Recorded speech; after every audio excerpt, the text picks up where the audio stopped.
नमस्कार दोस्तों, मैं हूं एसबी सिंह उजागर। महीना दिसंबर 1971, पश्चिमी पाकिस्तान और पूर्वी पाकिस्तान में आज़ादी को लेकर खूनी संघर्ष चल रहा था। आज का बांग्लादेश कल का पूर्वी पाकिस्तान था। बांग्लादेश की जनता और मुक्त वाहिनी पाकिस्तानी सेना के साथ लोहा ले रही थी। तारीख 3 दिसंबर 1971। अचानक पाकिस्तान ने भारत के कई एयरबेस पर हवाई हमला बोल दिया। उस समय भारत की प्रधानमंत्री श्रीमती इंदिरा गांधी थीं। आपात के संकट में उन्होंने देश की जनता को इस हमले से अवगत कराया। आज के एपिसोड में हम आयरन लेडी के नाम से विख्यात भारत की पूर्व प्रधानमंत्री स्वर्गीय इंदिरा गांधी का वही संबोधन सुनाने जा रहे हैं जो उन्होंने 3 दिसंबर 1971 को आकाशवाणी के द्वारा भारत की जनता को दिया था। जय हिंद। आपसे मैं एक खतरे के समय बोल रही हूँ। कुछ ही घंटे पहले करीब 5:30 बजे शाम के 3 दिसंबर को पाकिस्तान ने हमारे ऊपर एक हमला किया। पाकिस्तानी हवाई जहाज़ों ने हमारे अमृतसर, पठानकोट, श्रीनगर, अवंतीपुर, उत्तरलाई, जोधपुर, अंबाला और आगरे के हवाई अड्डों पर बमबाजी की। सुलेमांकी, खेमकरन, पुंछ और दूसरी जगहों पर गोली चलाई।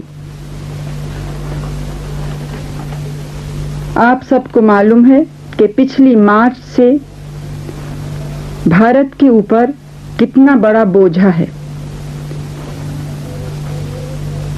कितना हम पर जोर तरह तरह का प्रभाव डालने की कोशिश की गई, लेकिन हम इस कोशिश में थे कि किसी न किसी तरह बांग्लादेश में शांति के रास्ते से कोई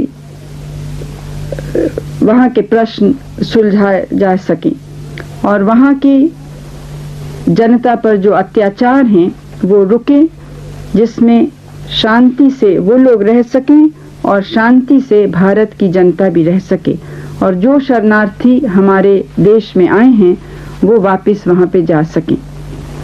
हमने सारी दुनिया को ये बात बताई, लेकिन वो बुनियादी कारण को न देखते हुए दूसरी बातों में लगे।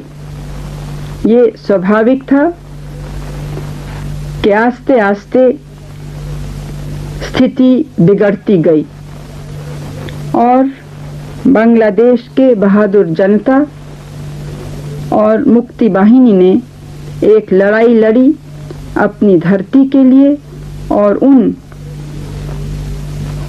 आदर्शों के लिए जिसके लिए हम भारत में भी पहले लड़े हैं और जो हमारे जीवन के बुनियाद हैं।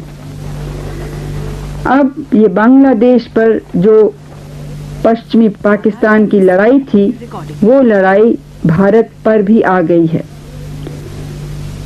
मुझे संदेह नहीं है कि सारी भारत की जनता, सब राजनीतिक दल और सब नागरिक इस समय एक हैं।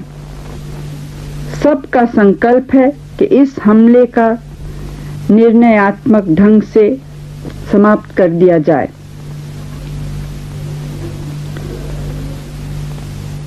मुझे मालूम है कि ये समय कठिनाई का है, त्याग का है, लेकिन भारत में इन गुणों की कमी नहीं है। हम सबों को हिम्मत दिखानी है, दृढ़ता दिखानी है, एकता दिखानी है और इस चुनौती का सामना जोरों से करना है। मुझे जरा भी संदेह नहीं है कि विजयी भारत की जनता की, भारत की बहादुर सेना की होगी। हम सबों को एक होकर इस समय खड़े रहना है। जय हिंद। दोस्तों, आपको हमारे चैनल के प्रोग्राम कैसे लग रहे हैं हमें कमेंट्स करके अवगत कराते रहें, ताकि हम उनमें और गुणात्मक सुधार व आवश्यक बदलाव करते रहें। नमस्कार।